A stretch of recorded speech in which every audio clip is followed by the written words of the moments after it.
ভগবানের মন্দিরে জুতো পরে ঢোকা পাপ কেন?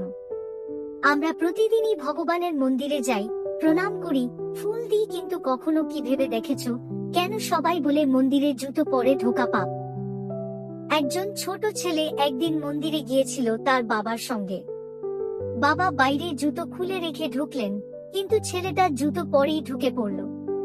পূজারী থামিয়ে বললেন, বাবা, ভগবানের ঘরে জুতো পরে ঢোকা যায় না। ছেলেটা অবাক হয়ে বলল, কিন্তু ঈশ্বর তো সর্বত্র, তাহলে জুতো পরে কোথাও গেলে দোষ নেই। পূজারী হেসে বললেন, ঠিকই বলেছ, ঈশ্বর সর্বত্র, কিন্তু মন্দির হলো তার উপস্থিতির প্রতীক, যেখানে আমরা অহংকার, অসুচিতা, রাগ সবকিছু বাইরে রেখে আসি।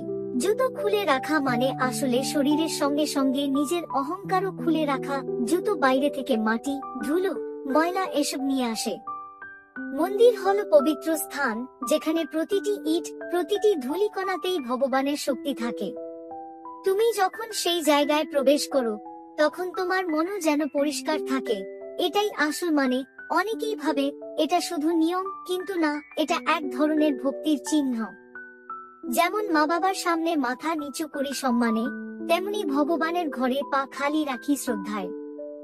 আজকাল আমরা ফোনে প্রার্থনা করি, মন্দিরে ঢুকে ছবি তুলি, ভিডিও করি, কিন্তু ভগবান চান না আমাদের পোজ, চান আমাদের পরিশুদ্ধ মন। জুতো খুলে রাখার মানে সেই মনকে প্রস্তুত করা ভগবানের সঙ্গে কথা বলার জন্য। তাই পরের বার যখন মন্দিরে যাবে, মনে রেখো, জুতো শুধু পায়ে থাকে না, অহংকারও থাকে মনে। জুতো খুলে রাখো, আর সঙ্গে রেখে দিও তোমার শ্রদ্ধা, ভালোবাসা আর ভক্তি। ভিডিওটি যদি ভালো লাগে তাহলে একটি লাইক করতে ভুলবেন না, আর এই রকম ভিডিও পেতে চ্যানেলটিকে সাবস্ক্রাইব করে রাখবেন।